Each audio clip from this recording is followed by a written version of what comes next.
welcome back to another week, Project Slam. I'm Frank. And this is Corey. We're missing Jason tonight. He had some personal things to take care of. Very personal. And we are way behind on time. We always supposed are. to go like 30 minutes ago. But you know what? That's okay, because I just recognized on our screen that you put our broadcast motto is, we broadcast when we want. Exactly. I mean, that's what we do.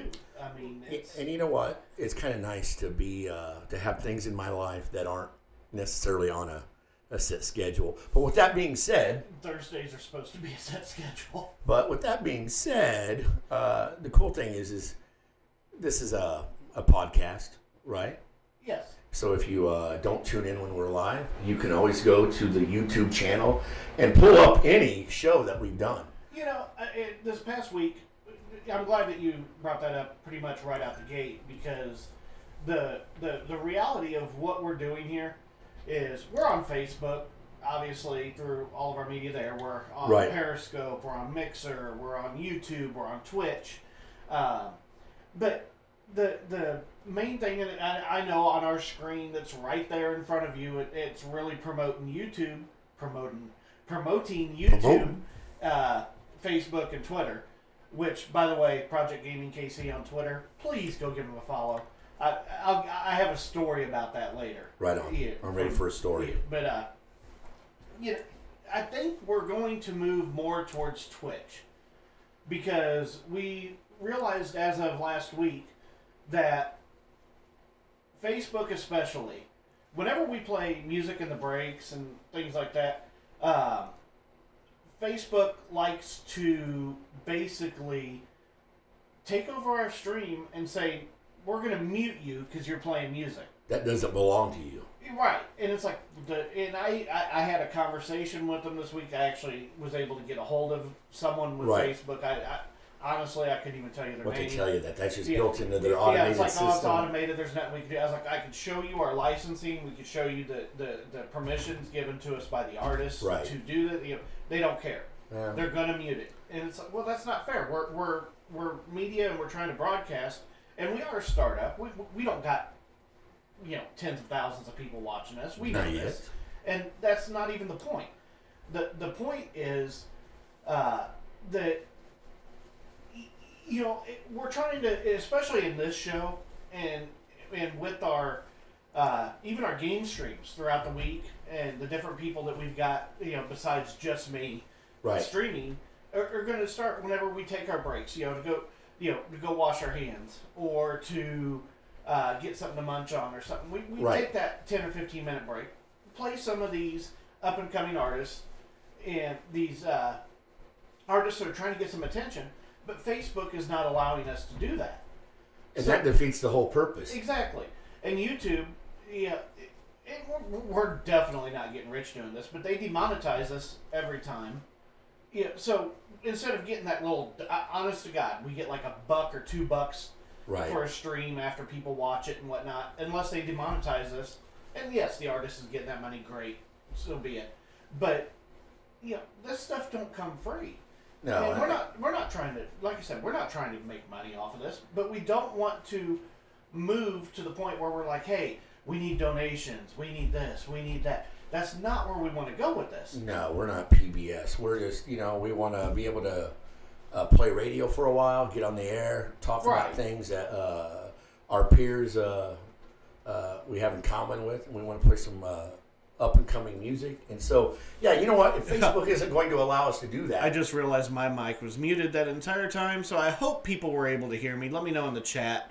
I see Ian, Elijah, Amber, all of them.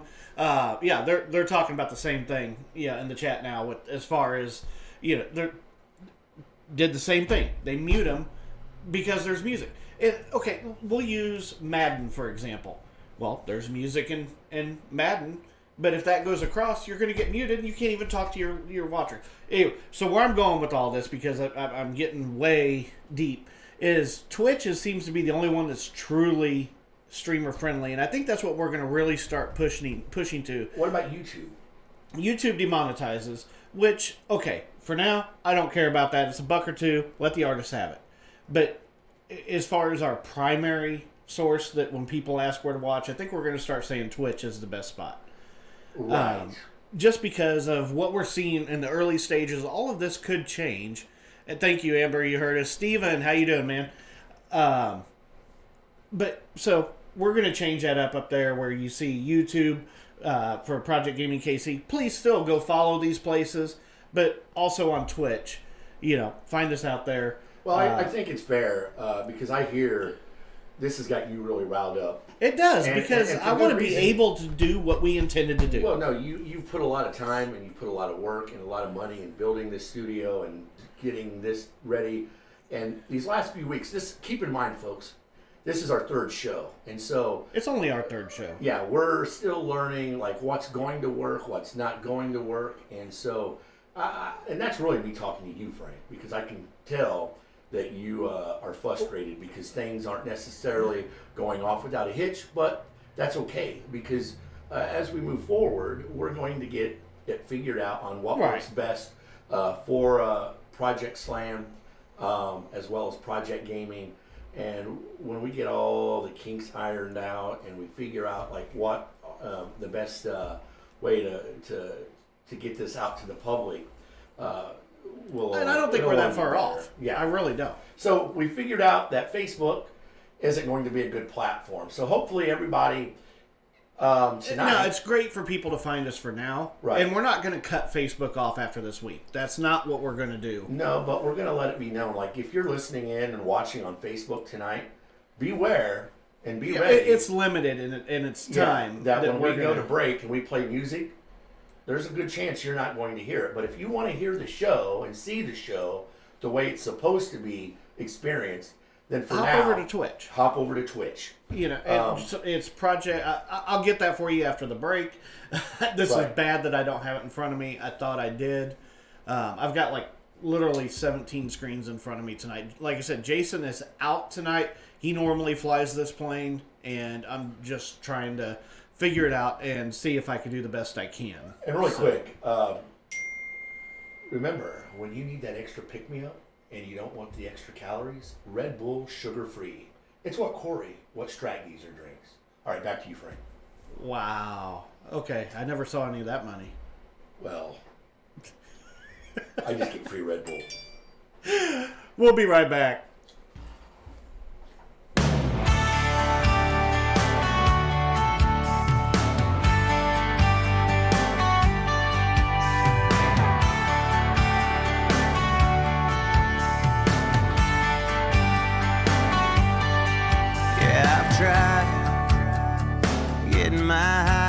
Skyscraper sky, looking out at the world from a big high rise.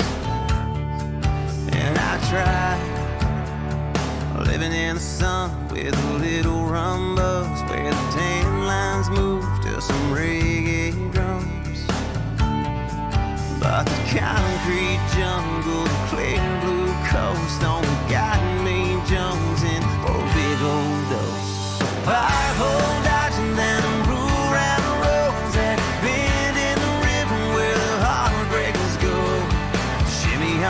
show some skin, making us boys that then. Yeah, I'm still into them fourth-quarter comebacks, Friday night fame. How good it feels in this feel-good place. It's a habit I just can't kick. Gotta get my hometown fixed. I need my hometown. How about a little hometown? Gotta get my hometown fixed. It's funny how I used to say I couldn't wait to leave someday. Had to prove my daddy wrong. Proof ran out for too long. I miss my friends, all these folks, all my buddies' stupid jokes. I got tired of missing all that, so I came back. Five-hole dodging down rural roads that bend in the river where the heartbreakers go. Shimmy off, show some skin, making us boys that then. Yeah, I'm still into them fourth-quarter comebacks, Friday night fame. How good it feels in this feel-good place. It's a habit I just can't kick. Gotta get my hometown fixed.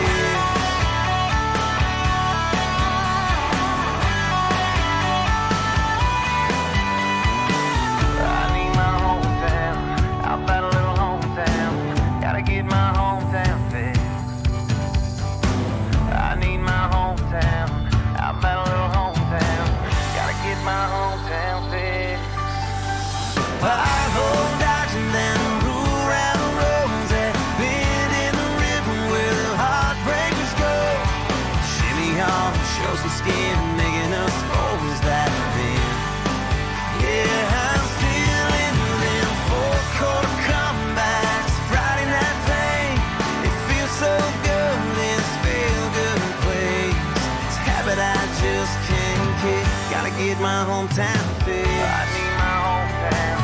How about a little hometown? Gotta get my hometown fix. I need my hometown. How about a little hometown? Gotta get my hometown fix.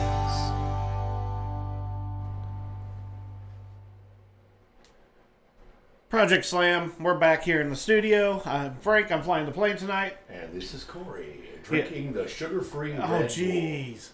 Yeah, ironically, I like mine leaded, so. You are a monster of a man. It's no secret, we broadcast out of Aftershock over in Marion, Kansas. We got our own little secret room back here that we have all our stuff in. Secret hole. And anyway, we had a meeting. Literally, that's why we were late, is we were meeting with Steve and Julie, and we were talking over some things, and I'm kind of excited about some of the things that Aftershock's going to be doing. We can't say a whole lot, but we know there's going to be rumors going around out there very quickly, maybe even to the fact that, oh, well, they're going to close doors and all. No, we're not. Nah. There's some major changes coming to the venue. And it may not happen overnight. But some are going to, I don't think anything that's going to shock anybody. But it's some things that I've been alluding to over the last few months. And those of you that like to tune into my crazy little Go Live videos, over the last few months, you've heard me toying with finding a different balance, finding a balance between what I do in local music versus what I do with bringing national touring acts to Kansas City. And I think and you've kind of alluded to this in the first couple shows that we had, as far as like where you're going, and you're going back to the roots, back to local, and all this. I don't think people understand how true that's going to be. Well, I think a lot of things got me to this point. Number one, I don't pretend to be 20 years old anymore. No, you're an old ass. I'm an old ass, and I'm probably more on my way out than on my way in. Aren't we all at this point? And, yeah. And in a nutshell, Frank, when I started doing this years ago, it was just about local music, and that's how you got your start, in radio and these kind of things. Clear back in 2000. I'm going to say it was 2002 when we founded Big Dumb Fun Show. You know what? And that just seems like yesterday. When I hear you say Big Dumb Fun Show, I don't want to. And this is going to sound horrible. That was my baby for 8-9 years. I worked on that show and trying to build it and everything else. And I wound up ultimately, obviously, leaving it and getting out of this fake radio, if you will. Right. To just do something different. And that's how Project Backstage came about, was because I wasn't ready to get back into this. This is a lot. Right. And this is a lot of work. It's a lot, it is a lot of work. I've seen you put a lot of work into this. So, but I will say I have no love lost for the Big Dumb Fun Show. I miss Venkman, I miss Kelly, I miss a lot of people from there. But I have no love lost, because I had texts this past week from previous listeners and current listeners of this show of things that they're doing over there now that are so asinine. I can't even. So I don't want this to be a promo for another show. Right. But because you know what, you're right. I forgot. They're still broadcasting. Well, in some form or another. One of the hosts is still broadcasting with a whole new group of people. And they're doing a vidcast like this. What we're doing is nothing new. We're not reinventing the wheel here. But, apparently it's just not what I ever developed it to be. And tonight, this show is not what we developed it to be. Because we're just kind of going by the seat of our pants here. And that's what, that's what makes it fun. If there's something... if there's something that popped in your news feed that you want, tell us in the chat. Right. If I don't know about it, I'll find out about it. We'll talk about it. And if you're a musician in the chat and you want us to pimp your show, go ahead. Bring it up and we'll talk about it. I mean, we don't care what venue, we don't care what genre. And what? That's why I'm having more fun this time around. And not to say that I didn't have fun with Slam in its original version, but we were really like running a tight ship then. We were really like dotting every I and crossing every T. And that's not to say... And it collapsed on us in the end. And that's not to say that we didn't have fun. But when you do that, you create drama inherently. And you create this whole different thing. I don't want that with this. That's especially why we have the gaming side. And we're having fun with this time. And it's just fun. Yes. If I'm sitting at home and I want to play with Phil Mitchum, right, or Mike Mast, or Tyler Lyon, or any of these other artists that I have, you probably saw it pop up on the screen behind Corey's head because I forgot how to connect some stuff. I'll be honest, Jason usually helped me. So all I put up tonight was our monitor screen to make sure that we're still going out over there. But if I want to stream a game because I'm playing Modern Warfare, the new Call of Duty, okay, I just hit go live. I'm having some fun. All right, I'm talking to people. Well, we're in ADD tonight. I blame the energy drinks that you are so adamant about. But when you need that pick me up and you're just running low on energy, there's nothing like an ice cold, sugar-free Red Bull to get you going. Did they sign something that I don't know about? We'll talk later about that, Frank. But we started off this segment about talking about changing gears, switching directions, and things have to change. That's just the world we live in. And anyway, I'm not going to bore everybody with the things that then go don't. on in my Let's brain. go. Keep moving. So anyway, long story short is I've been teasing everybody with what was going to happen, and deal is not getting any younger. Is that with a lot of things going on in my life, I started like where am I going with everything in the next year, the next 2 years? Not ready to step down, not ready to step aside, just like you.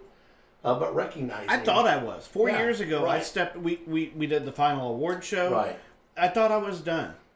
And I know I went to the podium. I was like, I'll be back, and this and that. I'll be honest to God, when I stood up there on that podium and I was saying that, it was straight up PR. I did not believe I was going to come back.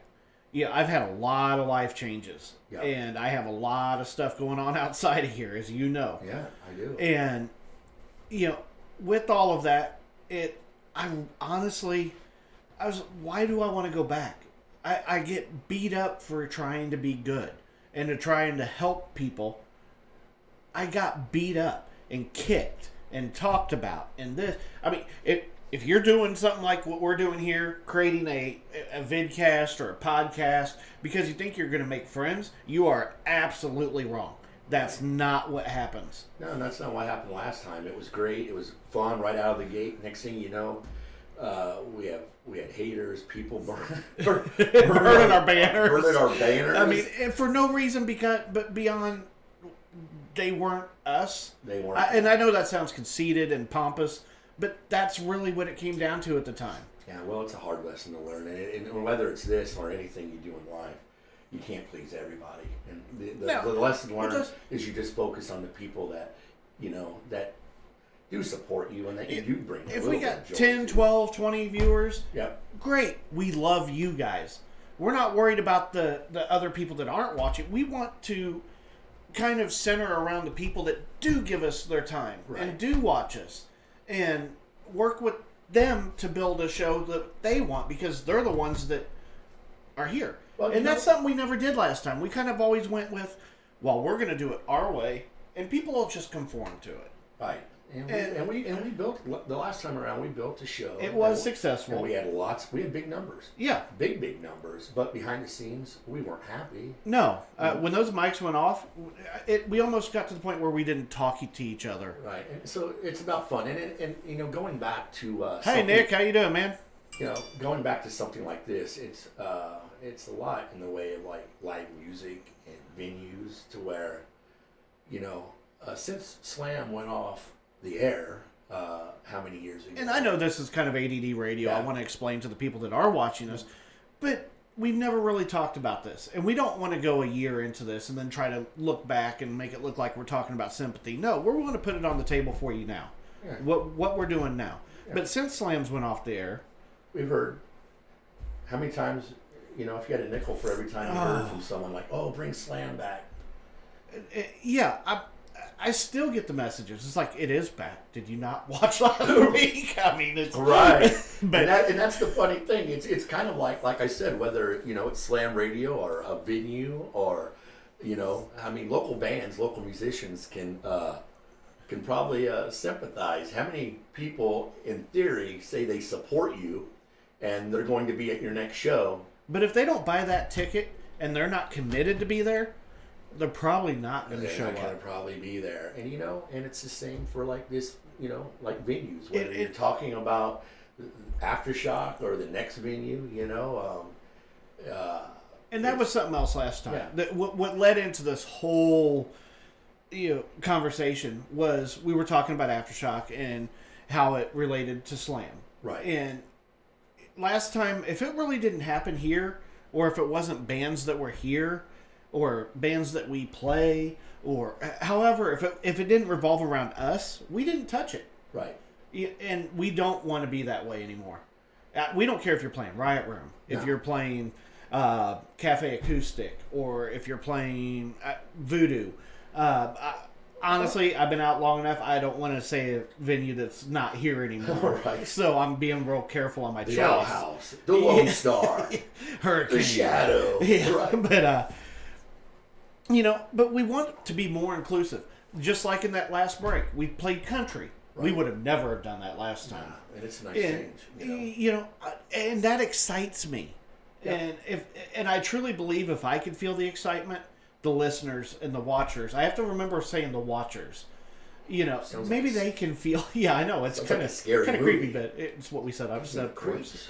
But if I can feel excitement, I maybe the viewers. There's a better word. Maybe the viewers can. I like the viewers better. Can feel the excitement, and right. it'll move on. Yes. This damn monster you gave me. It's got me like, wow, I haven't drank one of these things in forever. Well, so that's why if that's too much for you, you should try a sugar-free Red Bull. It's great pick-me-up, but won't send you over the edge like a Monster will, Frank. You're going to send me over the edge. I'm sorry. When we come back, we will actually talk about some topics here. We've got a couple things in gaming, you know, for people that like gaming. We've got some big news in video game. In the video game world, we've got some big news in the music world. Right. Ozzy made an announcement this past couple days that just horrible. What about the Rockfest announcement? What do you think about that? I want to get your I take totally on that. missed on that. You did? Yes. What was the announcement?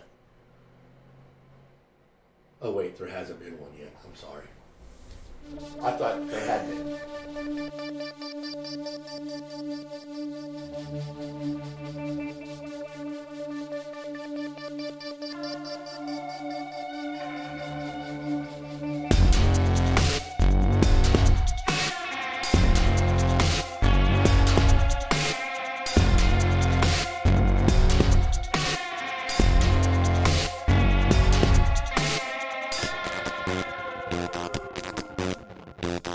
I play this record to remember you.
Hey, stop. Whoa, stop. Damn. Jason, I'm going to kill you. What is going on, Frank? Project Slam, it's back. You can tell I have not flown this plane. Frank is taking over at the wheel tonight, so we're doing the best we can. Our producer couldn't be here tonight, so Frank is playing host and producer, and he's... I'm trying to get the damn thing to, like, shut off. Screw it. There. How do you turn this thing off? I guess Red Velvet Crush is playing next. But, so, before the break, we were talking about some music news, and one of the things that was announced, I think 2 days ago, was Ozzy's North American tour is now canceled. Sharon! And I think it's something that we all kind of knew what was coming, but it's sad that it actually happened. Yeah, he was supposed to play Rocklahoma last year. That got canceled. Well, here we are a year later. Yeah, and which I'm looking forward to Rocklahoma. Yeah. Anybody who has not taken the trip down to Oklahoma and spent the weekend down there, it is more than worth the time, energy, and effort to go down for the weekend. It is, honest to God, it's the best 3-day party I've ever been to, and I've gone to a lot of festivals across the country. So, but back to where we're at. With Ozzy canceling his North American tour, do you think that he's done now? You think this is it? I think so. Everything has to come to an end, right? Ian's like, bumpy plane ride. Yes, it is. Yeah, I mean, it's the truth. I mean, and it's sad, but... And I know that just as of yesterday, he said it's just postponed, not canceled. But with everything that we know about Ozzy, with his recent diagnosis with Parkinson's, his age, all I can say is, man, it's okay, Ozzy. It's all right. It's to ride off into the sunset. But will Sharon let him, or will she just prop him up there? And who knows? But I wish the best for Ozzy. I mean, he's like our grandpa in rock and roll. So he is, and honestly, he was first album I owned was Bark at the Moon. So this hits a little bit harder to me than probably it will some people, just because, especially, and this ain't being offensive, but especially like millennials and whatnot that think Post Malone launched him. It was, it's tough to see someone like that go away. Right. Well, we just take guys like that for granted, like they're always going to be around. Like, no matter how old we get, people like Ozzy just always seem to maintain and always be around. But the truth of the matter is like, how old is Ozzy? I mean, he's old. I remember watching whenever he had that family show where it showed, all the the Osbournes, where it's supposed to be like his real life outside of right. I still didn't get to ever relate to who Ozzy is, even through that show, because you could tell so much of it was scripted. He's going to be like 70, in his late 70s? He's got to be. I mean, sure. Yeah, I don't know. Maybe someone in the chat. Well, someone Google it and let us know. How old is Ozzy? And Ian's right in the chat. No matter what, he's always going to be the Prince of Darkness. The Prince of Darkness. It's just that. But anyway, I think he's done. I think that's it. Well, you know what? He got to live a long... I mean, he's not that he's dead. Let's not put the man in No. the grave. No. Let's not do that. But, when you think about, like, people we have already lost, like Michael Jackson, the king of pop, let's go Tom Petty, Prince. Prince was a hard one for me. But, the Prince of Darkness. Yeah. He's still around, So. But, and everyone's like, well, Parkinson's, that's a death sentence. It's really not. Michael J. Fox has had it for many years now. Yes, it's taken away his career. But, it gives hope that he can maybe have a good, twilight years of his life. Because, let's face it, you get over 60, you're kind of... Right. You're kind of setting up for that. And how long... I mean, you would think that the guy by now would just kind of want to step out of the public eye and be old and do whatever it is. That but he still got it. I mean, you heard the song with Post Malone. He still got it. I kind of think. Here's my opinion: is he's 71, by the way, from Joe Doherty and Jeff Doling. So right on, 71. Yeah, that's 71. Yeah. I'm hoping by I don't even know if I'll make it to 71, but if 71's still young. No, I'm talking about the big picture of things. That's still young. Because you don't that's still 10 years before it's like, okay, now I need to start planning for the end, in my opinion. Well, I think that's what we think as we're young, is that we're all, you have it in your head that everybody lives to be 100, and I generally say 85 to 90. That's a good run. I see a lot of people, 65. It seems like you hit 65, then you just start crossing your fingers, man. But I think a lot of that's also how you lived, which I'm screwed. I've lived hard and fast. I've done things that I will never admit to in a public forum. Hard and fast. I think it's all how you've lived, and I've always lived with that old saying, once your body goes in the ground, it has no use, so why put it in there all nice and clean and still pristine? It's mine's going to go in, ready to be basically in there. Right. So yeah, when it's done, it's done. Put a fork in it. Frank is cooked.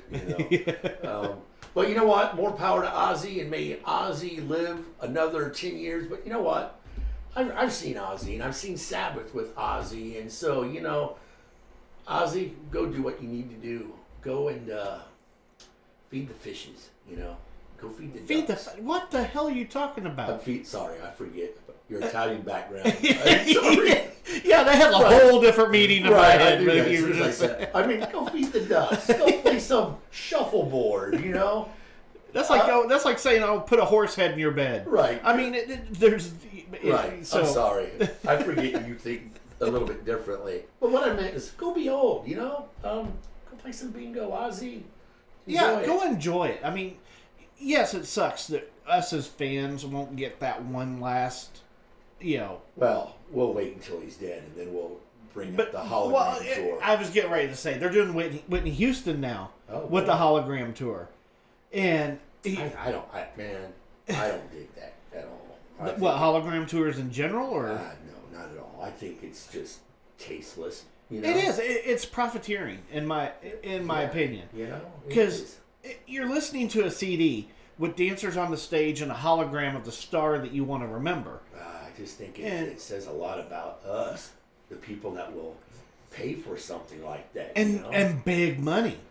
I know that the Ronnie James Dio thing came through here. It was at the Uptown, and I know the place did well. People showed up. The tour did well, and that's why.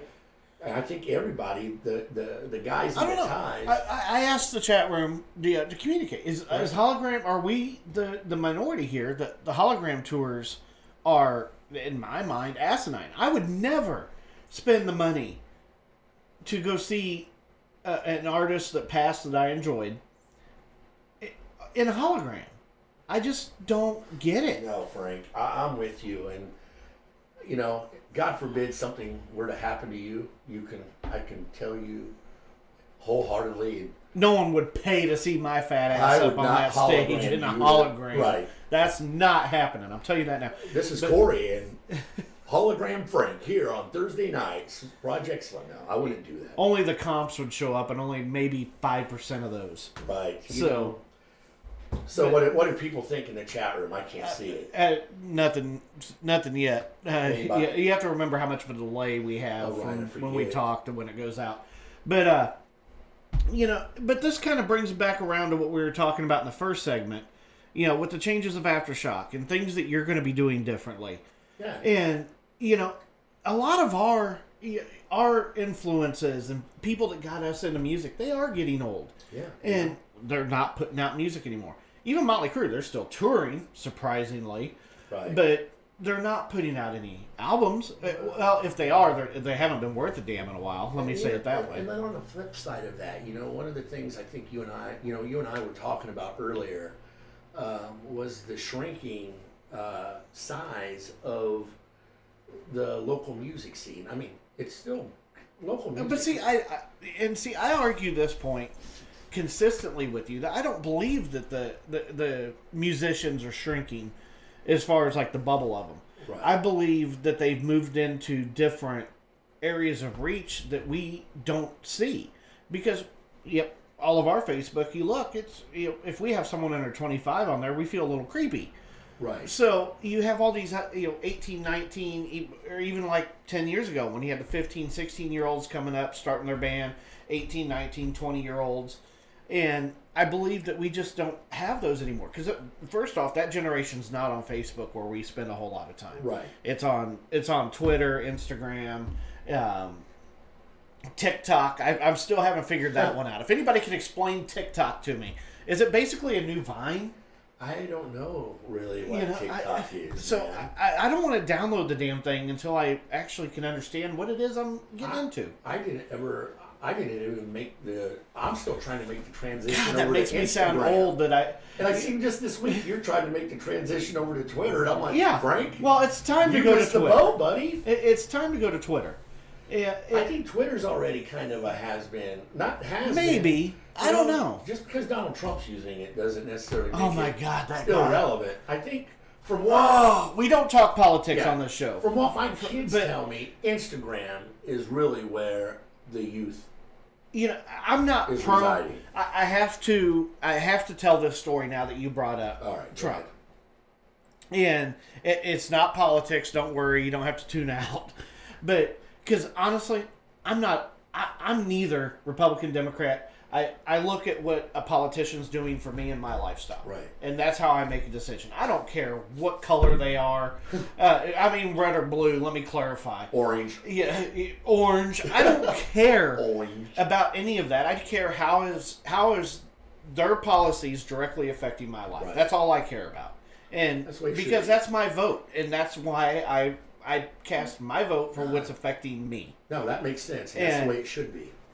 So, last night I'm on the Project Gaming Twitter, and I admit I'm hashtag trolling.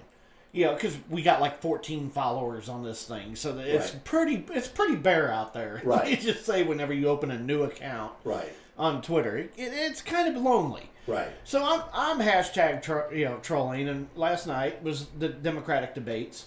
So the top two hashtags that were out there were like Dem debate and something else. So I tweet out. It's like everyone's tweeting about the debates essentially. I'm just sitting over here waiting for gaming news. Got any? Right.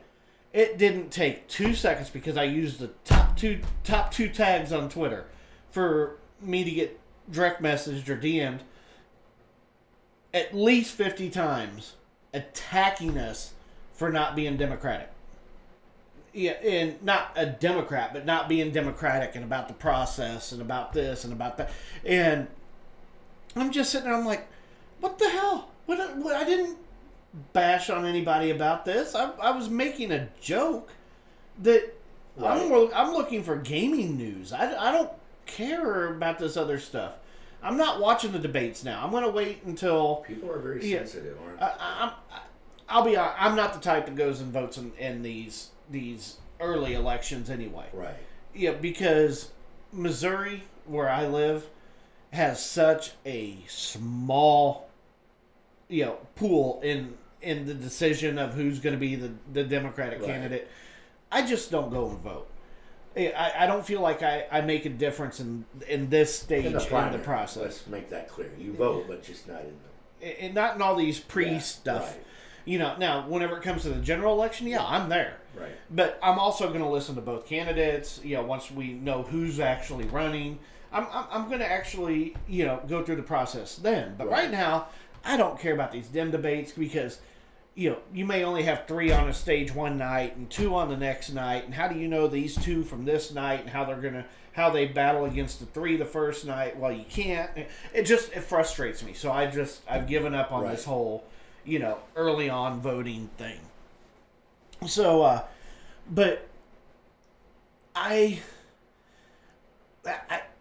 don't know. I got attacked so bad last night over a tweet, and I still only got 14 followers. No one followed to bitch me out. They just followed they just DM me. Yeah, they just bothered to jump on your case. Yeah. So I just couldn't believe it. I mean, is the political climate in America really that bad? Oh, absolutely. That you. Because I don't see it, because I don't get involved in it. Oh, absolutely. I have uncles that won't even speak to one another these days, just purely based on their political affiliation. And see, that's stupid. If someone disagrees with me, fine, disagree. Once again, it's about what's for my life. Yeah, your situation's different, so someone else might be better for you. Every day you open Facebook up and you see people posting, if you support blah blah blah, unfriend me right now. It's like, whoa, like. See, I whenever I open up my Facebook or my Twitter or my Instagram, if I see that stuff, I just keep scrolling. It don't bother me. I don't want to feed into that drama, and I guess I've always looked at that as a small section. I don't. You and I have been good friends for a long time, but I very seldom have we ever like quizzed one another on like. It's not things, relevant. As if we needed to know where we stood on certain matters, as if our friendship. It's not relevant to a friendship on where someone stands politically, in my opinion. No. That's once again, your guy is probably better for your lifestyle, so be it. Right. My guy or girl or woman or whatever, I don't want to say girl because that's actually kind of a derogatory term when they're grown women. But, your man, your woman, my man, my woman, whatever, we've chose them for reasons. And I just leave it at that. The state of politics, let's just, in a nutshell, the state of politics. That's why we agreed that we want to even go down there. Well, that's why we also have a secret vote. We don't ever have to disclose. I'm sorry that you had to, like, your first experience, our first experiences with Twitter was that, but... Yeah, I was just like, oh, this is going to be a fun medium to be on. Yeah, so. I miss the days of MySpace when there was just I was MySpace. So bored. That actually kind of excited me that I pissed some people off. It's been a while. Well, Frank, don't get a big head because these days it's very easy to piss people off. It seems like but I know you don't care. That's why I love you. When we come back, we'll talk a little bit about gaming. We're still only going to go for about another a little over 45 minutes tonight. We'll still end at our normal time, and we're trying to compress everything. That's why we only are doing one song breaks right now. And you know what? While we're in this next break, in the chat room, throw out some topics. Please tell us what you saw that really tweaked your chicken this week, or whatever. You mean choked? No, tweaked. Choked. Tweaked. Choked your chicken. That's a whole different thing. Right. We don't want Pornhub links. Right. We want... Yeah, I guess I shouldn't even say that. I guess there's 100 different ones of those. I don't know. But anyway, tell us what you saw this week. What topic really got you riled up? We'll talk about it. Let's talk about it. We'll be back right after this.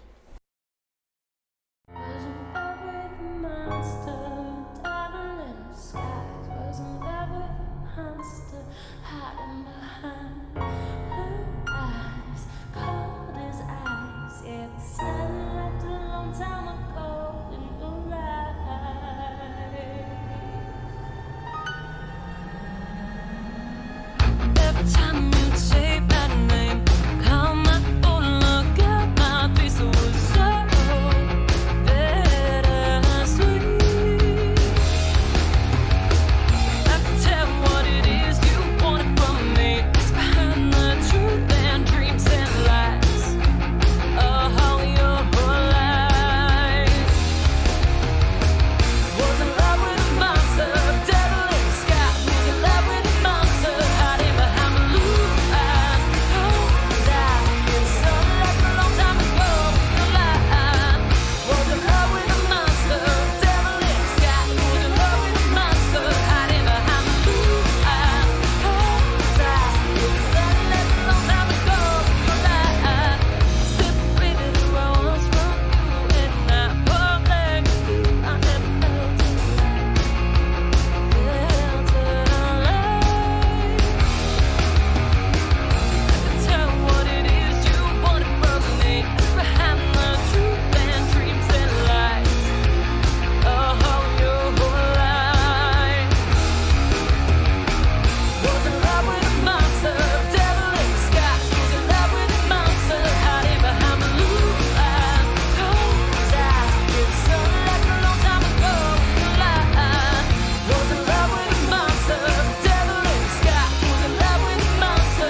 behind the blue eyes. Cold eyes. It sounded like a long time ago. We gon' lie. Was in love with a monster, the devil in disguise. Was in love with a monster, hiding behind the blue eyes. Cold eyes.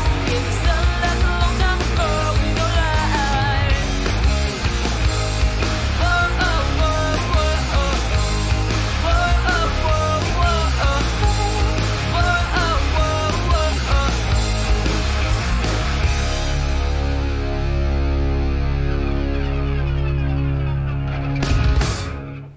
We're back. Project Slam. Frank. Oh, damn it. Okay. Red Velvet Crush, Monster. That's what you heard the last break. You know, Jason needs to get back in here. he does. If I was flying a commercial airliner right now, we'd all be dead. Well, we'd just be landing at the wrong airport is all. That's, I have faith in you, Frank, and you're doing a great job again. No, I'm not. At the break, that was Red Velvet Crush with Monster, featuring Kansas City's own Jillian Risco. One of the things that came out this morning's when I saw it, I don't know if it actually came out this morning or not, but a game that's kind of, in my opinion, kind of wore out, but a lot of people still play is Fortnite. Right. And it's all platforms, essentially. Right. But Season 2, Chapter 2 started, and one of the secret unlocks is Deadpool. Oh, right on. So that actually kind of excited me. It's like, okay, well, this could be interesting. Now, are they just giving you the skin of Deadpool in a secret unlock? Or is there going to be like a whole theme around Deadpool? Because that would be awesome. And no one knows. No one's really said anything. What is, I'm not a gamer, so everything I'm saying right now is canned. I'm like, yep, I don't know anything about this, but I do know, because my son games, that overhearing his friends, what is it with this Fortnite? It seems like either people love it or it's just like you either love it or cool. you hate it. But because it's a battle royale game where you have 50 or 100 people that all jump onto a map, and the whole object is to be the last person standing, unless you're in a team environment. But then your teams turn against you, and there's a whole thing about this. Apex is another one. I actually like Apex as well. I'll jump in and play it. Call of Duty took, for now, I have to say that, for now they took the Battle Royale mode out of Modern Warfare. Oh, wow. But there's also rumors with the whole classified tag that came up this week for those that play COD. It's a huge game all of a sudden. It's brought this new Modern Warfare has brought that game back to life. And right now, you said they took away the Battle Royale. Why? Yeah. Well, I don't know. It just wasn't doing that. Well, no, that's the multiplayer. That's the team okay. versus team or whatever whatever objective type match Gotcha. you're going after.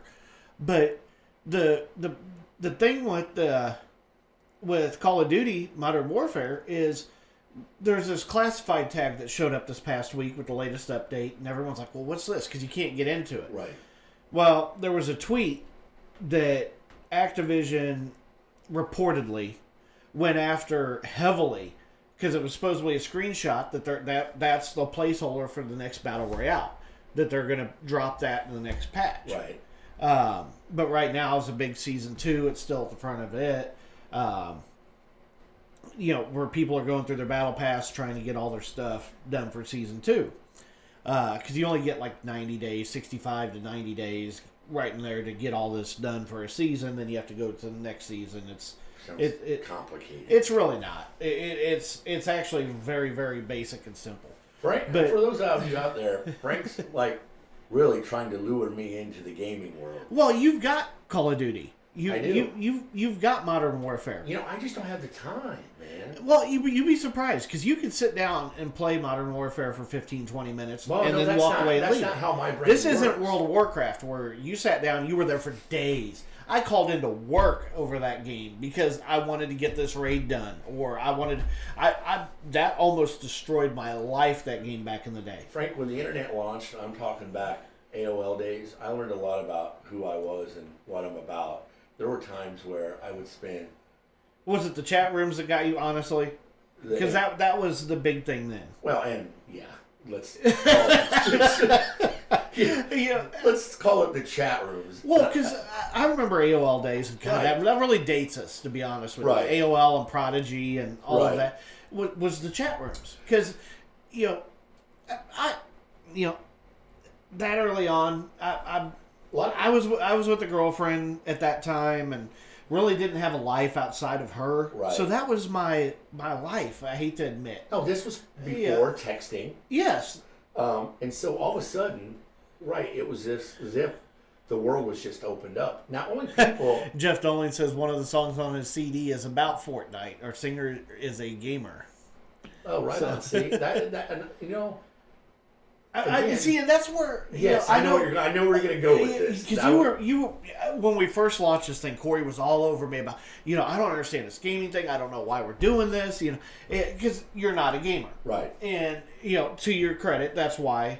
And you're like, you're always talking about gaming. And you even left our staff chat. It's like, screw this. I'm tired of hearing about games. And you left our staff chat, and I was like, nope, get your ass back in here. I had to bring you back in, but. Gaming truly has become...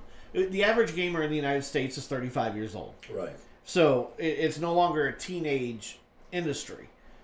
Now, I'm not saying teenagers don't play it. Right. I'm just saying that the average gamer age is way up from when we were kids. Right. You didn't have 35-year-olds playing games when we were kids. No.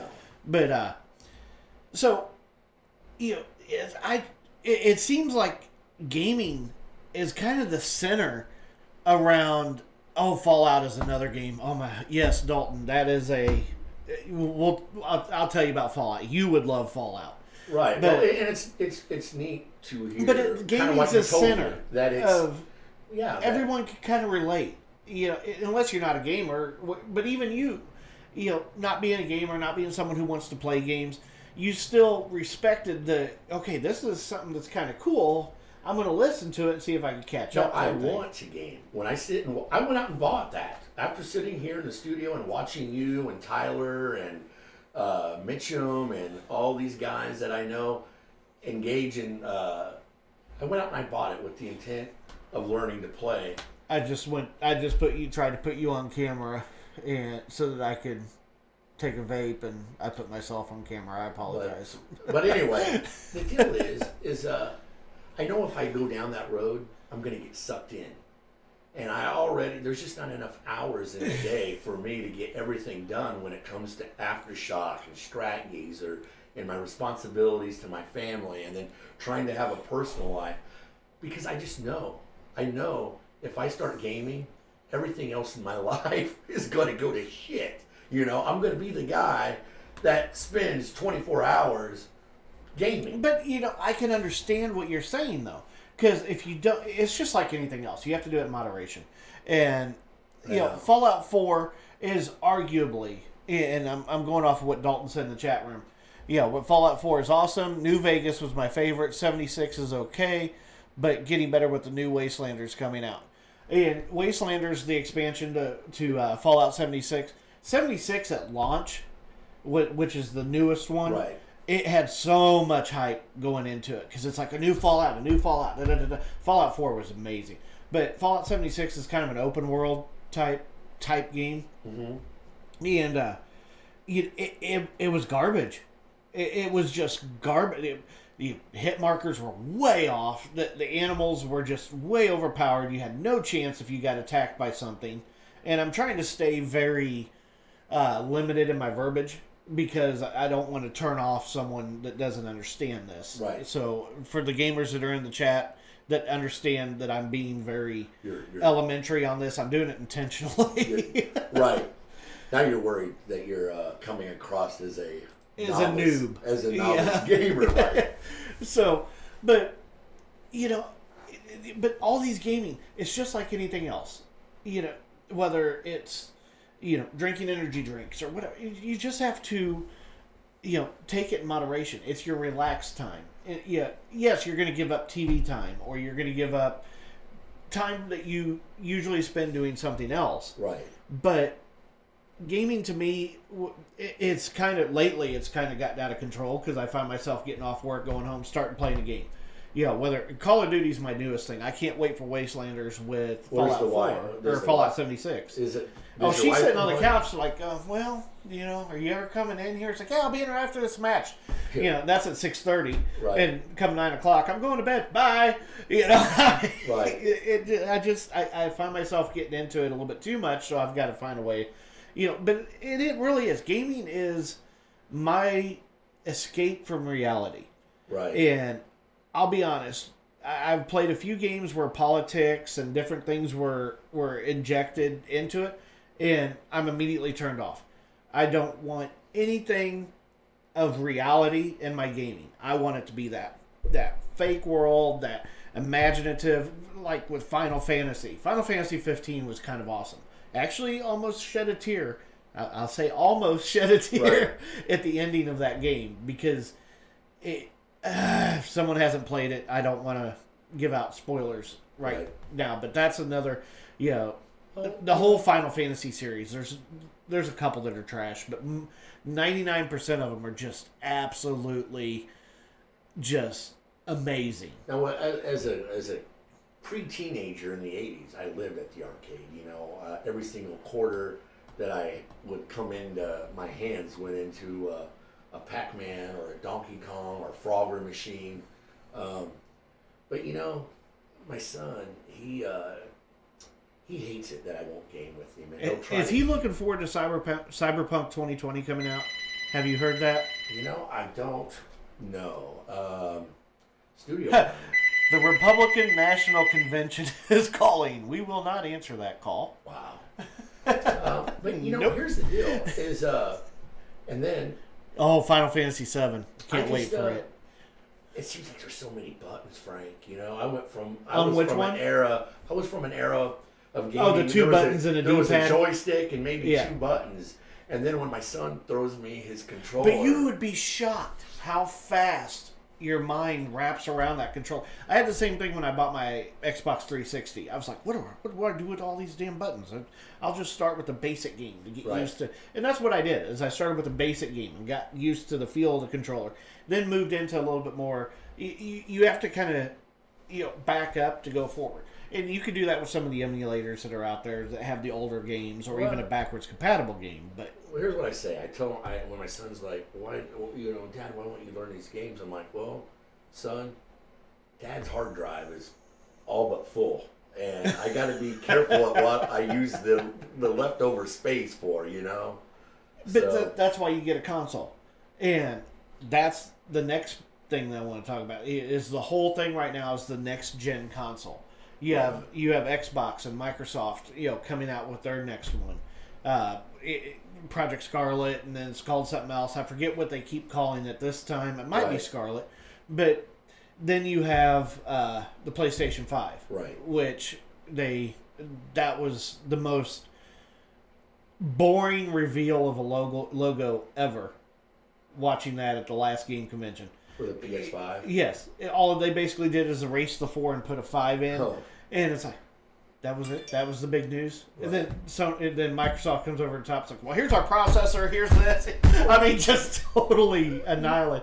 But the big thing right now is, sorry, I had a tweet from, I don't want to name drop. But they, where was I? Sorry, that tweet just kind of caught me off guard. The big news now with the new consoles, coming out. Oh, yeah. And now it's getting into this whole price thing, because Sony's saying they're having a hard time to make price point. Right. Because they're spending so much per console with all this new hardware and being that next gen, and they're having a hard time making price point. Where Microsoft seems to be over there just twiddling their thumbs like, yeah, go ahead, figure it out. We've already got this. And my big question today that I was asking myself was, okay, PS5 comes out, Scarlet comes out, whatever. If they're the same price, where do you go? Well, why don't they make, and here you're going to be like, well, Corey, you must pay a little bit of attention, my son and his girlfriend, and I keep bringing up my son, sorry, I just love him to death. Him and his girlfriend, they like to game together, but they have different consoles. So they've went out and they've gotten, I guess there's a few games that are Cross-platform. Cross-platform. And Call of Duty's the same way. So You'll play with PC players. You'll play with Xbox players if you're on PlayStation, whatever. Is that going to become more common? Or I truly believe it is. I think you're really buying the hardware at this point because all the games are going to probably work together before, more so than not, by the time the next gens come out. How does that work for the industry on the business side? Does that ultimately... I don't know. That's where it's going to come down to studios and exclusives. Right. And... just like Call of Duty used to be an Xbox thing. Mm-hmm. Now it's technically a PlayStation thing, but with it being cross-platform, it's really not anything.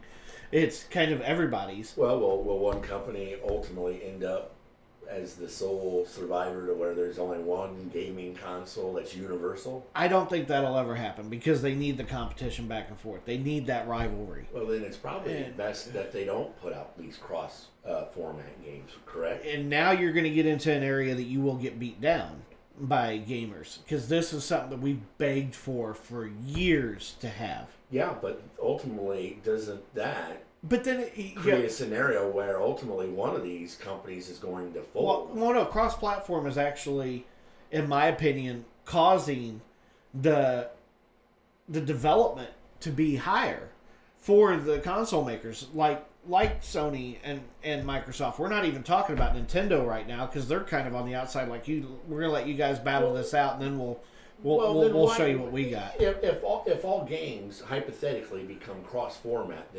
then the question that you just presented is what hardware are you going to buy? Then why? What separates this hardware from the next hardware? Do you like the feel of the Xbox controller or the PlayStation controller, or do you like the? Well, that's real simple. Then why? Then if the consensus is that the majority of people prefer. You're in the Sony mind right now, right. And that's what they call it. Where this is why they fought it forever to not do it. Microsoft was ready to do it 2 years ago. But Sony just came around.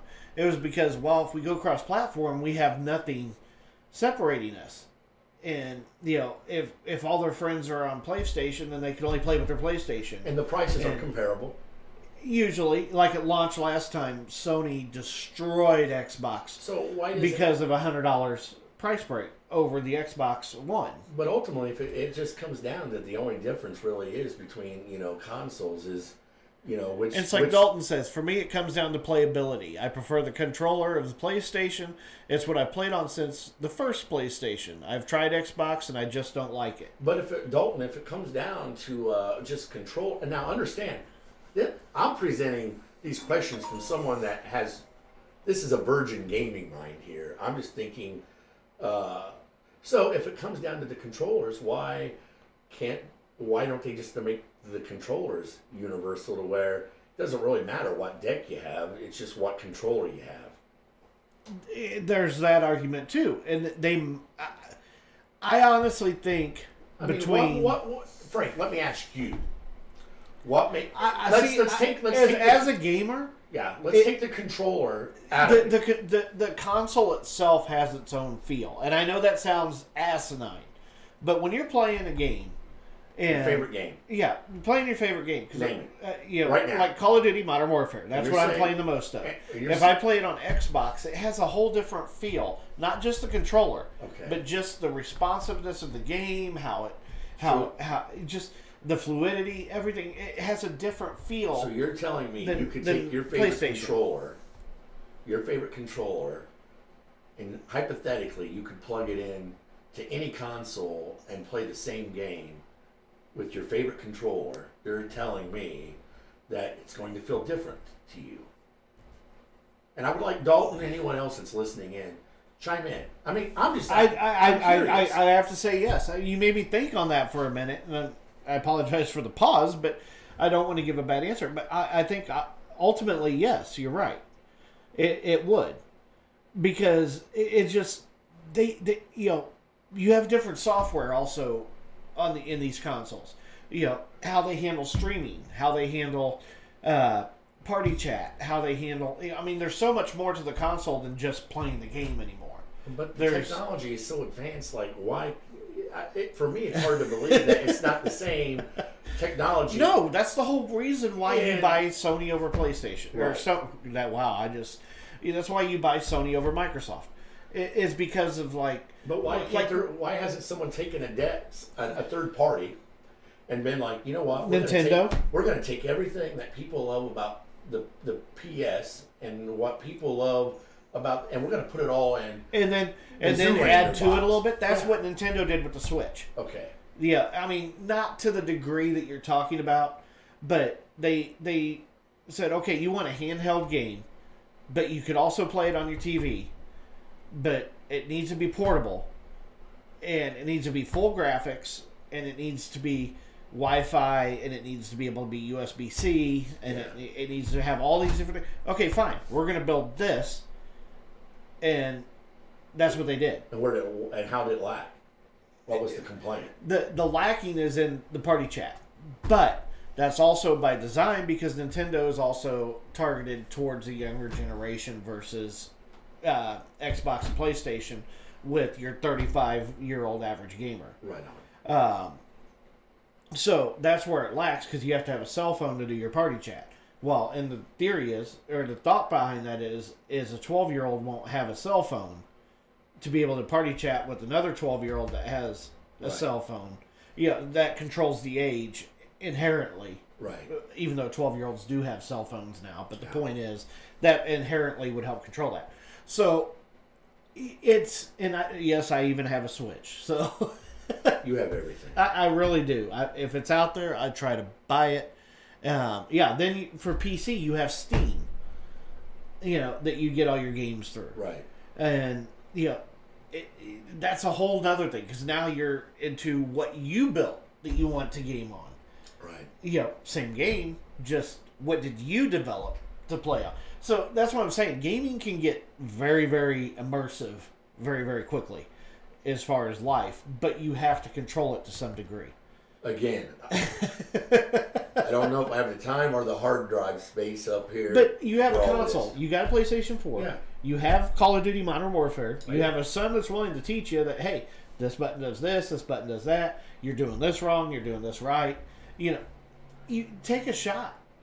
And Literally. in July, when people are like, Strat Geezer's not announced any shows for like the month of July. What's up? Oh, he's a gamer. Glad I bought the Strat Pass. Right, right. He's a gamer. He spends all his time in Modern Warfare, Yeah, and as Dalton wraps it up perfectly. And what it comes down to is playability and preference. Right on. One of the things, and completely off subject, is did you know that there is a new radio station in town? There is? Oh! The Russian radio station. Well, when we come back, we'll talk about that. We'll be right back.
this is Corey, Project Slam.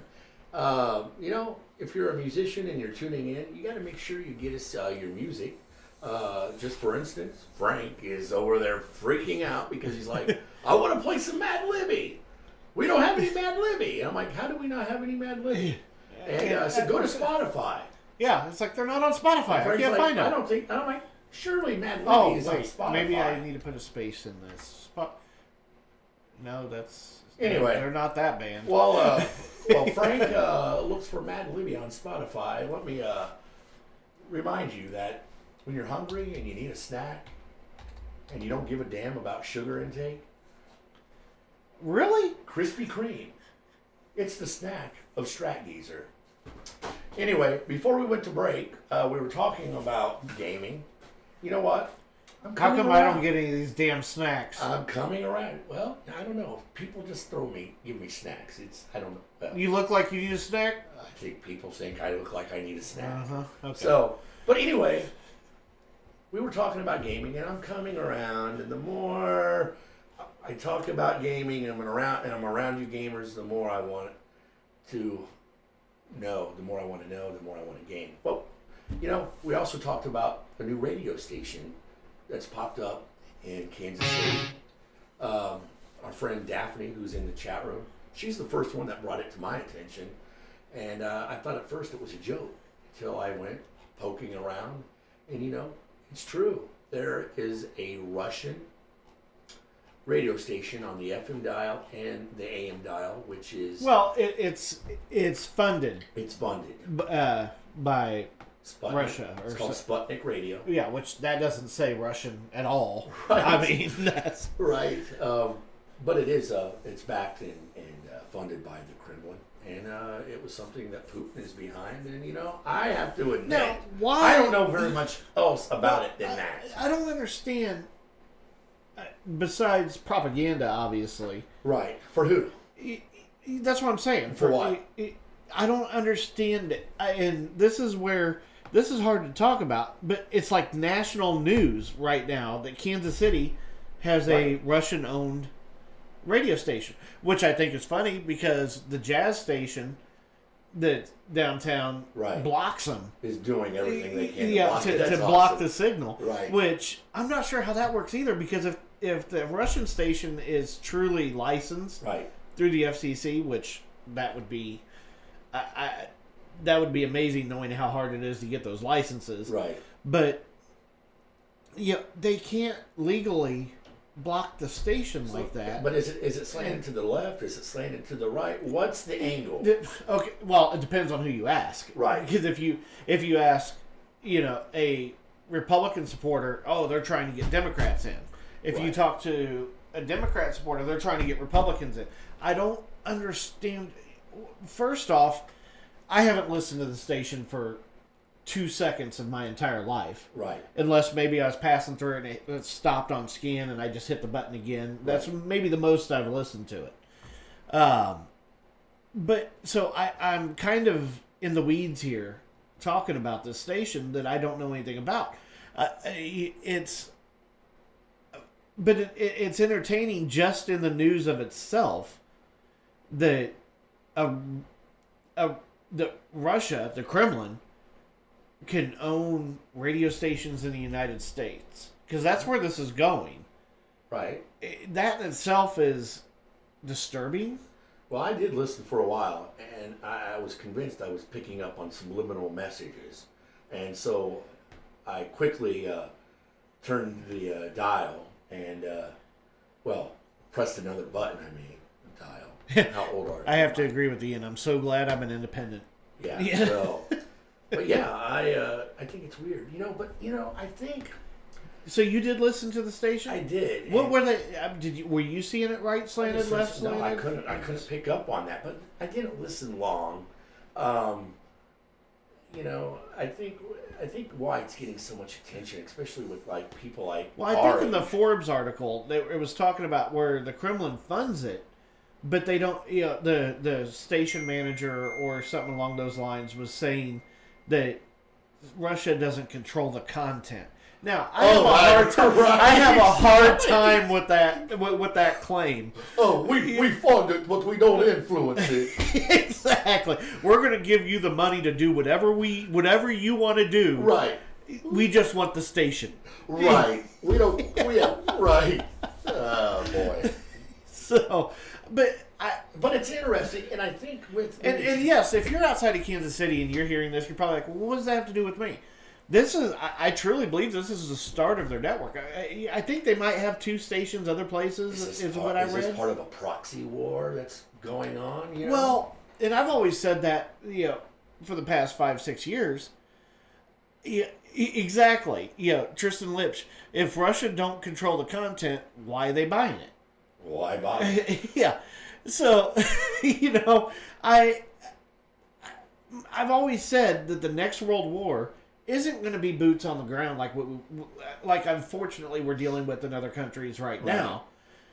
I truly believe it to be an information and cyber type war. So does that mean that Project Slam, can we be picked up and I don't know if we'd be blocked or not. Yes. I know that the broadcast mediums that we use, it's not blocked in Russia, but I don't know.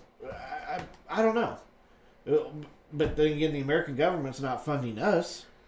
No, I think it's weird. And Dalton makes a good point. No place better to plant a seed. I can't read.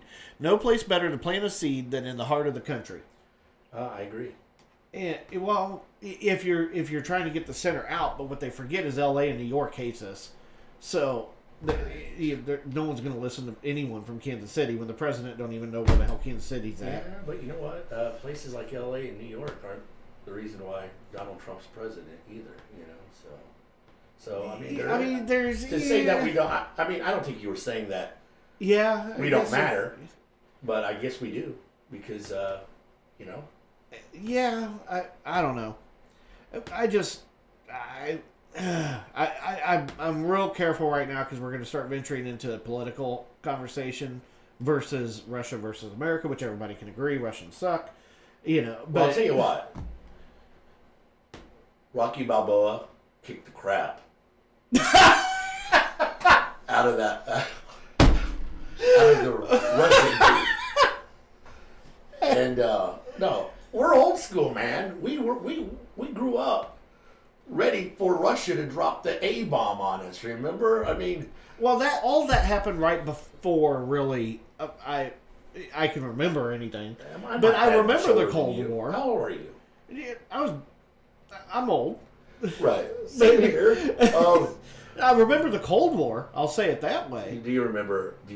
I remember riding around like when my parents would, take me up to Worlds of Fun, or, I remember hearing on the radio, about how close we came to being in a nuclear war one time. We were like 8 seconds or some crap away. Do you remember Rocky's speech after he beat the Russian in Russia, and he spoke to the crowd? I've watched that movie probably 1,000 times. And he won them over to where they were cheering for him, and I was like, does every Russian understand English? If I can change, you can change. Oh, yeah, we can all change. Yeah, we can all change. And that's where it does get a little odd with that movie, because I'm a fan of the Rocky series. Oh, I love But, Rocky. man, it got corny there after. Oh, yeah. What about when he fought Mr. T? Anyway, we're talking about a lot of things that a lot of people are like going, I don't even know what the hell they're talking about. Yeah, we're getting into some old stuff.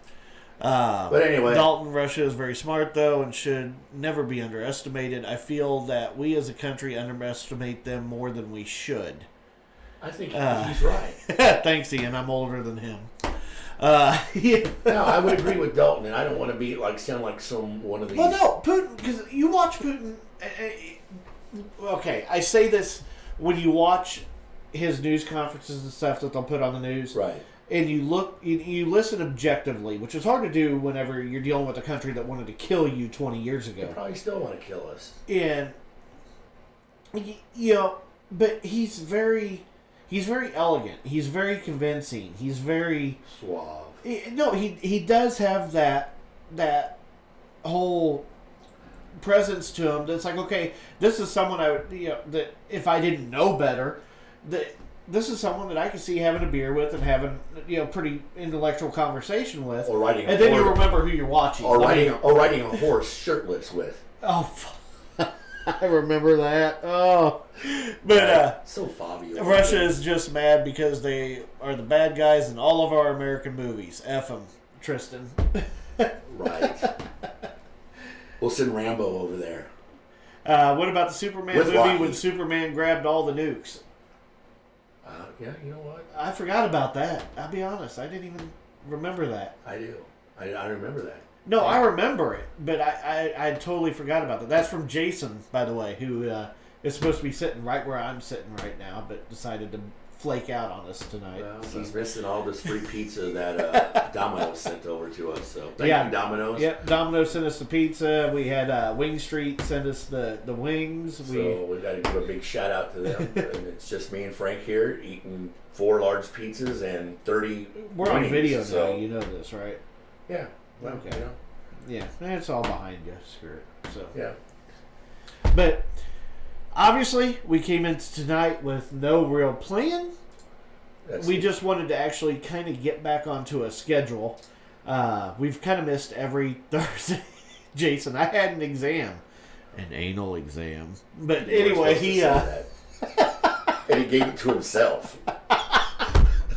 In the basement, where he thought nobody was looking. Jenny checked his prostate. But we're... That's why our producer wasn't here. He was giving himself an anal exam. Well, I hope you passed there, good buddy. He's gonna kill me. Okay. He has a lot of guns. Remember that, Frank. Yes. No. Well, but we wish the best health to our producer. Right. I can't even say it with a straight face like I'm supposed to. Sorry, Jason. Frank will never... Frank's a 14-year-old at heart. Tristan, never mind, I'm out. Yeah, I don't blame you. Next Thursday, 7 to 9 Central Time, we'll be back. We'll actually... Yeah. We're going to start trying to do this. Next week, we'll actually have a plan, maybe have a producer. So maybe even have a guest. Yeah. I think let me put this out there before we go away here, is that even though it's Frank and I and Jason most of the time that come down here and man this show, we've always liked to kind of think of the show, even in its former self, belonging to you, the listener. And so we always want to try to cater to what you guys want to talk about, what you want to hear, and things like that. Comment on our pages. Yeah. Message us if you've got us as friends. Well, tweet us. Yeah. Go out to Facebook and like that at Project Gaming KC. We kind of need a few followers out there. And tell people about us. And hey, if you want to come down and even be part of the show, you can. And I can tell you, we got a couple extra mics. Yep. We got a lot of gaming stuff. We've got VR in the studio. Just ask Corey all about that. Next week, I will put on video live next week. We're going to have Corey take round 2 at VR. It's happening. It's happening. The same game. Yeah. We're going to see how you do at Beat Saber for round 2. Last time he lasted all of about 7 seconds. I wish I was kidding. I almost fell down, Frank. You almost took out the wall. But we're going to do this again. We're going to do it live next time. It was scary. And it's not scary. It's VR, dude. Yeah, it freaked me out, man. It was so real. Next week you're on VR.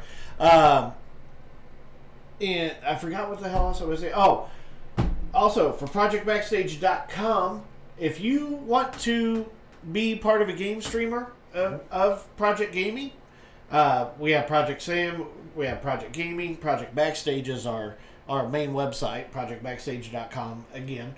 If you want to write music reviews, show reviews, music news, gaming news, if you want to be a writer just to have a voice, hit us up. We're looking for people that just want to have something. We don't have really a whole lot of requirements besides you have to be able to be legible since you're going to be writing. Join the club. Yeah. Drink the Kool-Aid. If you want to be a game streamer on our Project Gaming side, we've got plenty of time open to fill. Hit us up. Ian's never done VR before. We're going to have to change that too. We'll have to get him down here and see how he does with that. It's a lot of fun.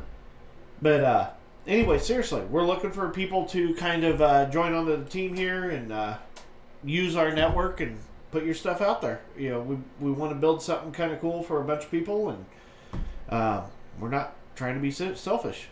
Dalton, hey, my sister has a YouTube channel for gaming. Yep, post us the link. We'll take a peek at it. I'm always, you know. I love that, you know. It's all, we can cross-promote. Exactly. You know, and what are you doing with the rest of your night, Frank? I'm going home. I'm going to bed. I have to work tomorrow. My day's done. I leave here and head out and hit the streets as Corey, the Lyft Are you doing DoorDash or are you doing Lyft? Or are you doing? Have you ever done Uber yet? No, they denied me. What? I don't know why. They denied me. Why? I don't know. Do you have some sort of sexual prowess in your past? I think I have too many speeding tickets in my past, so they denied me. But Lyft was more than happy to allow me. How do you get denied by Uber? Nobody. You've seen some of the people that drive for Uber. I have. Some of them are scary MFers. It's. Well. Anyway, so when I started driving. Tristan, I puked in an Uber once. Yeah, did you get a $200 $250 cleaning bill? Because that's what they do, unless you had a nice driver that didn't. And then they give the driver half of it. Yeah, yeah, they keep half of it like they did something for the clean the car. Right, and they give the driver the other half. It's I would never do that. You know, I've had someone puke in my car, and I'm like, look, I'm not going to just let it slide, but understand. You got $50 on you. If I turn this in, you're going to get charged $250. So just give me $50 and I'll clean it up and call it good, you know. And that happened one time. I used to have a guy that would come out. That's what he did. Is like in overnights on the weekends, especially. Is he had a truck all set up? He would immediately go to a driver that someone puked in their car, and clean like $75. He'd go out and he'd clean it all, have it all fresh and ready to go for the next ride. Like those crime scenes. Yeah, I mean that's basically what. But 70, and he'd go do probably 10 or 15 cars a night on the weekend, make killer money. He's in prison now. Yeah, that's a whole different ordeal. It had nothing to do with what he was doing. The car. No, that wasn't. No, I'll tell you about it later because you know who I'm talking about. Probably do. But with that being said, yeah, if you want to ride, give me a holler. I know you're like going, wait, Corey, you have to drive for Lyft? I do. Need more people to show up to your shows at Aftershock. I do. People come to shows, man. It got all over his dashboard in his air vents, but when he turns on his heat, it still smells like Budweiser and pizza. Oh! Who? Tristan, whenever he decided to decorate an Uber. Oh, Lord. You know, to be honest with you, Frank, I know that you dabbled with driving for... It just wasn't me. I like it. No, I enjoyed it, but I couldn't figure out how to... Wow, we're in overtime now, and I apologize, people, that this might be boring to you, but, you know, I thought you would like. You're a people I enjoyed person. it, but I couldn't make really any money at it. It was like every time I fill up the tank. Okay, well I got $20 left. I just drove for 6 hours for $20. Oh, see, I make pretty good money now. I know, but I was also clear out there in the east side of Kansas City where there wasn't that many rides. I'll tell you what. I know you've heard this story before. I'll tell this story really quick, and then we'll sign off. So my brother, he drives for Uber. One day he was driving around Midtown. He gets a ding, a ping, goes and picks up 3 dudes. They're sitting in the back seat, and they're musicians. So they're talking music with my brother. He's telling them about Stratgeezer, talking about Aftershock. One of the guys says, "You like Papa Roach?" And my brother says, "No." They suck. God, I love Papa Yeah, Roach. the guy replies, "Oh, we are Papa Roach." So my brother tries to backpedal. Well, Jacoby sitting in his backseat. Saying, well, it's just not my thing. Well, they're like, well, they were on their way to a music store, big dudes. And, to do that clinic thing that they do or something. I don't know. But they said, hey, look, after my brother just told them, you guys suck, they were still nice guys and said, hey, give us a second chance. We're playing the Midland tonight. Come down. We'll sit you up. I think I covered that show. Yeah, we'll give you some backstage passes, some tickets. Come down. Give us another shot. Well, he didn't go. Well, the story was so funny that I shared it on my Facebook page.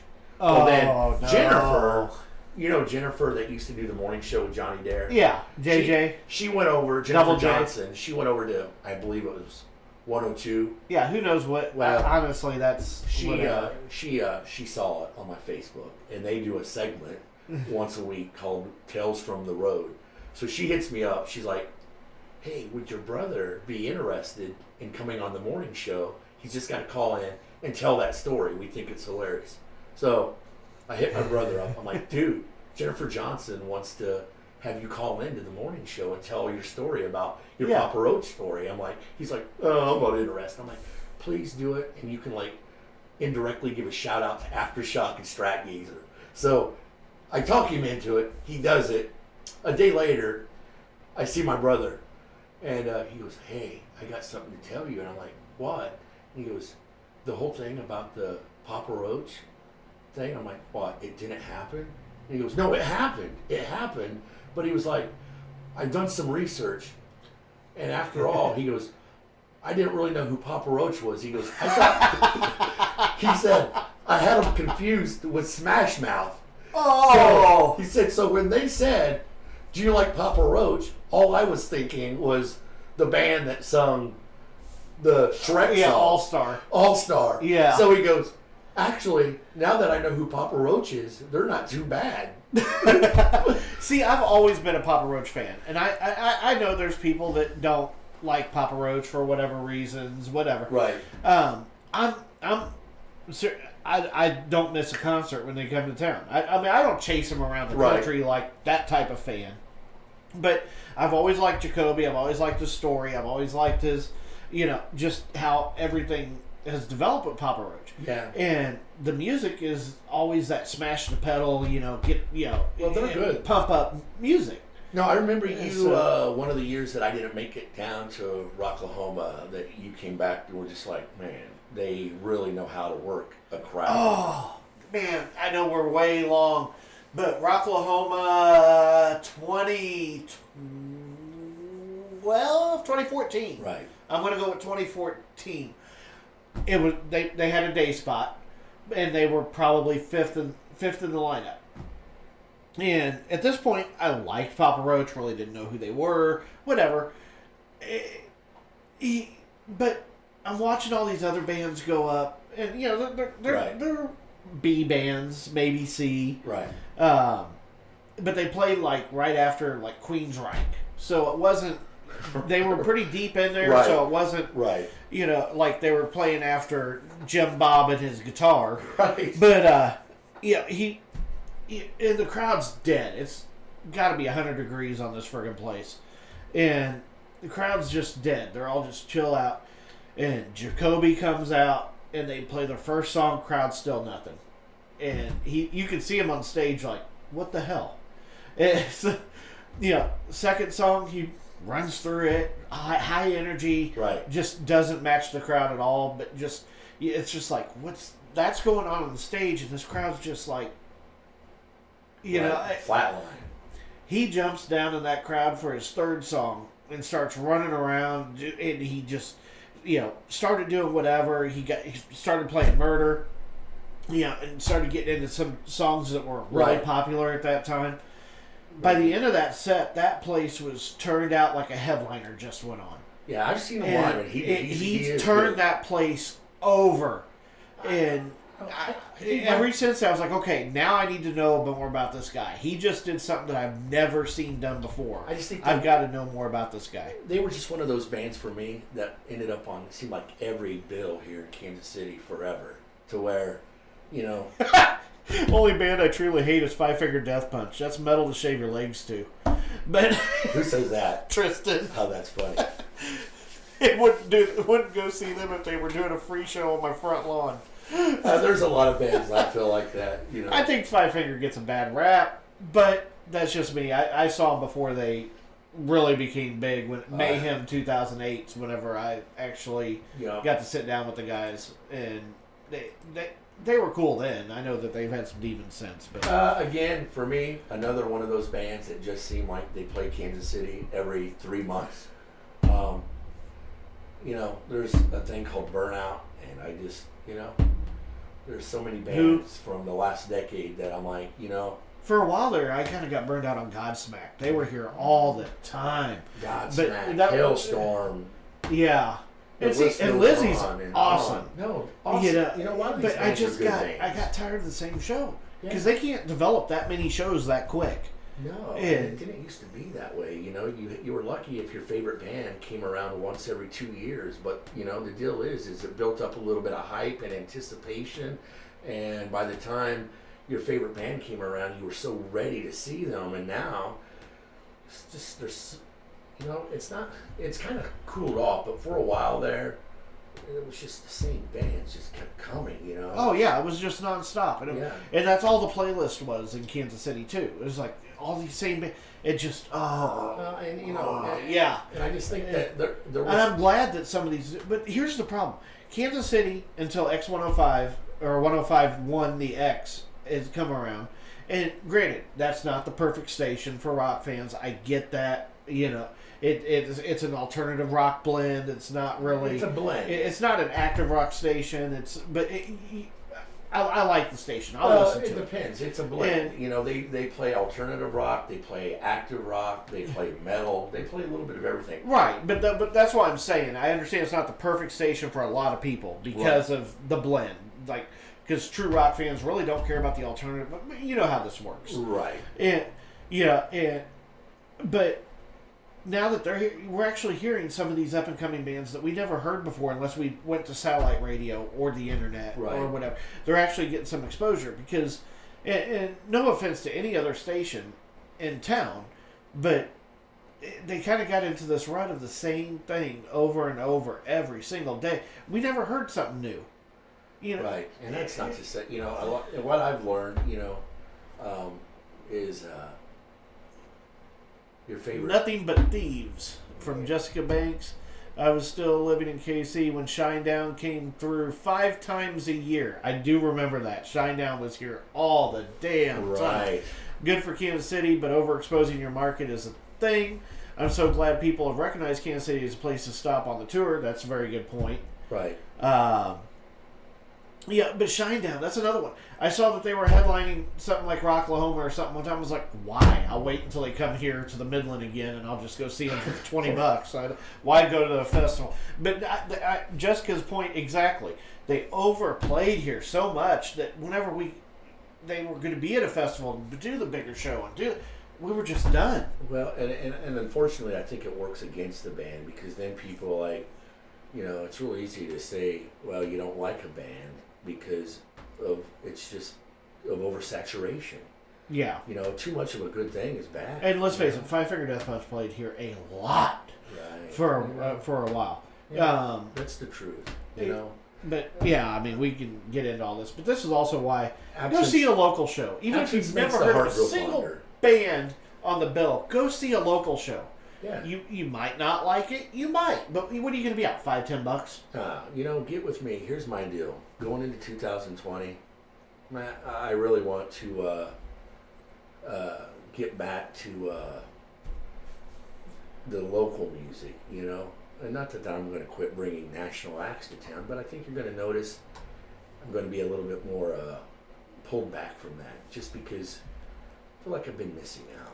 Man, I feel like, you know, I feel like I need to get back into what makes me happy, and what things like Slam and what like Aftershock is built on, and that's local music and local musicians, and I'm sick of associating deli trays and fruit trays to rock and roll.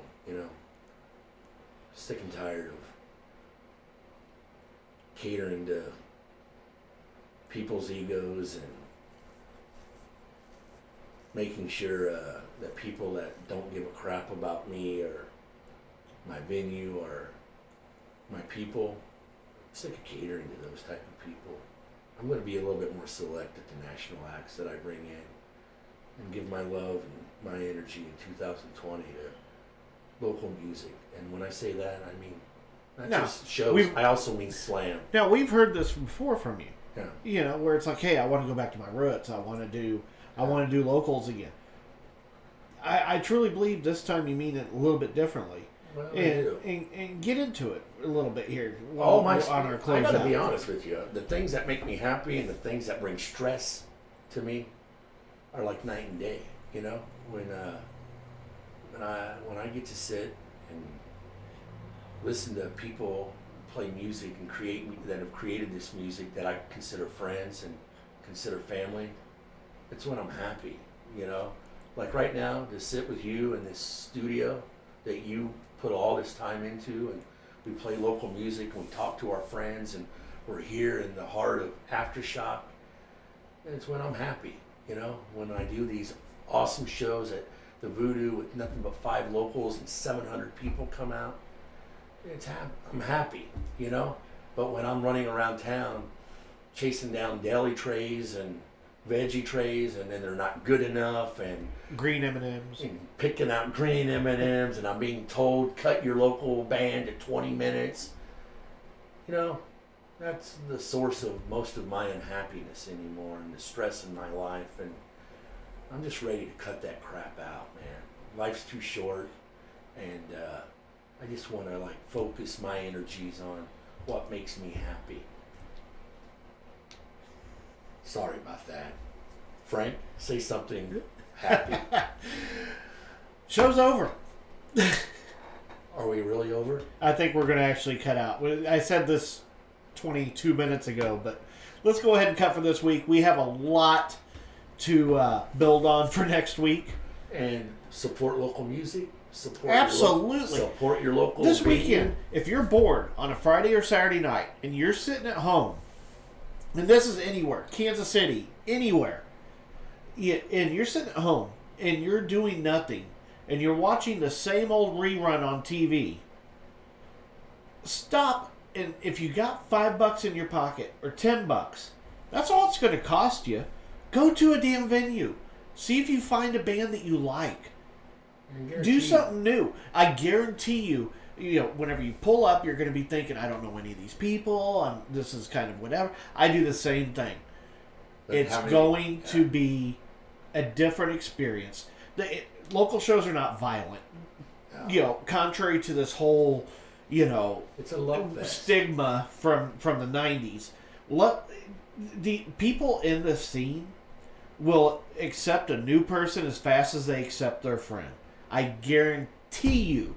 You start talking to someone out for Aftershock, for example, or Riot Room.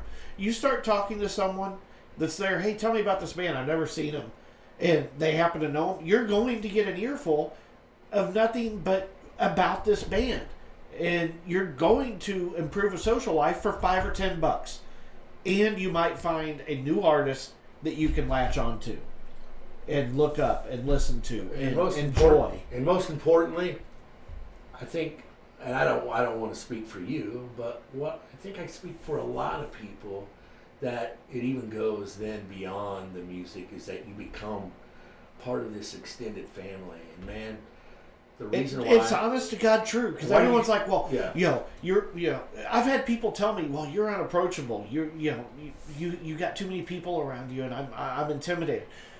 Why? I talked to them at one point. Why wouldn't I talk to you? Absolutely. And these artists, they're the ones that need it. I'm nobody. Well, yeah. I'm sitting in a freaking room on a $20, well, a little more than that, but Talking on a to microphone. Right. Yeah, I'm nobody. Talk to these artists. Become a fan. If you like their music, find out about them. They've all got a great story somewhere. They've got stories that you can latch onto, that you can respect, and that you can grow with. Absolutely. I think that's why I don't go anywhere. I think that's why you try to go somewhere, but you keep coming back. I think that's why. I left for 4 years, and I got drugged back in. And some of the musicians, you know what we're talking about. You've tried to step away, but you step right back because, again, we are a big, big, big family. Get out, support your local musician, support local music, support a local venue. If not, they go away. Very more so than you think. And so, with that being said, Frank, I'll see you next Thursday. Thursday, 7 p.m. Central Time. What would that be? 8 Eastern? Right. Yeah, so. Next week, we come back with a pocket full of And Jason roses. better be here so that I could actually, plan a show instead of having to fly a damn plane. So, yeah, Jessica, Dalton, Ian, who else is up here? Daphne was in here earlier. Tristan, Dalton. I don't know if I've already said his name. I forget all these different people that have been talking in the chat. You guys help us keep going. That's right. More than you know. So, thank you for chatting with us. We'll see you next week, 7 o'clock. Be here.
Every city, every town, it's the same thing, different day. Light it up. Smoke it down, pack it up, pass it round. That's how we